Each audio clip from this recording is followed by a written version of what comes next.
केंद्र सरकारच्या कामगार विरोधी व शेतकरी विरोधी कायद्यांविरोधात देशभरातील अनेक कामगार संघटनांनी भारत बंद पुकारला आहे।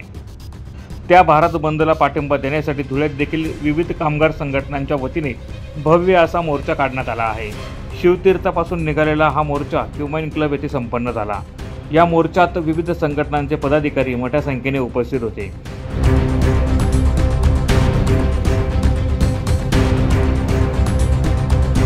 केंद्र सरकारचे धोरणे केवळ उद्योगपतींच्या हितासाठीच असल्याचा आरोप कामगार नेत्यांनी केला आहे। त्यामुळे केंद्राने तात्काळ कामगार विरोधी व शेतकरी विरोधी व सर्वसामान्यांविरोधी असणारे कायदे तात्काळ मागे घ्यावे अशी मागणी मोर्चाच्या माध्यमातून करण्यात आली आहे। यावेळी विविध मागण्यांचं निवेदन प्रशासनाला देण्यात आलं आहे। या मोर्चात कामगार संघटना संयुक्त कृती समिती CITU, Maharashtra sales and medical representative association, MSMRA, bank of India, AITUC, Dhule महानगरपालिका कंत्राटी कर्मचारी संघटना यांसह विविध संघटनांनी या मोर्चात सहभाग नोंदवला होता।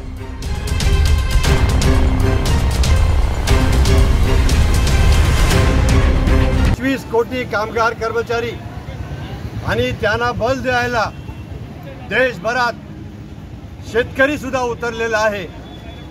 रेल रोको, रस्ता रोको, सर्व फॅक्टरी, सर्व ऑफिस बंद राहणार आहे। हा आव्हान कशासाठी? हा आव्हान फक्त कामगार कायद्याचा प्रश्न नाही, कामगार आणि कर्मचाऱ्यांचा प्रश्न नाही, हा देशाचा संविधानाचा प्रश्न आहे, हा देशाचा लोकशाहीचा प्रश्न आहे, हा आपला देशाचं आर्थिक परिस्थिती हे जे ढसाले भाजप सरकारने जे केलेलं आहे त्यांचा धोरणाचा विरोधात आहे।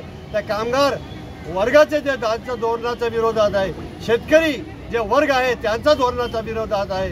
आपल्याला देश वाचवायचं, संविधान वाचवायचं, लोकशाही वाचवायचं आणि हा 4 लेबर कोड जे आहे त्या 4 लेबर कोड हे जे कामगार विरोधी आहे, हे कॅपिटलिस्टिक दर्जाचे आहे, हे त्यांचा विरोध आहे। आणि इथे दाखवता सुरक्षा कायदा महाराष्ट्रामध्ये कसला सुरक्षा कायदा सर्व कामगारांचा हिसकून घेतलेला आहे। तिथे 100 कामगार होते, आता ते 300 केले।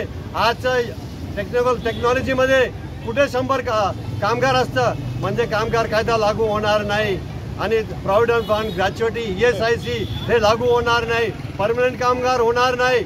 हे सर्व यांच्या विरोधात आज धुळ्यामध्ये सर्व कामगार कर्मचारी संयुक्त कामगार संघटना जी आहे महाराष्ट्र राज्याचे एक घटक म्हणून धुळ्यामध्ये आज आम्ही मोर्चा काढत आहोत। इन्कलाब जिंदाबाद, जय हिंद, जय महाराष्ट्र।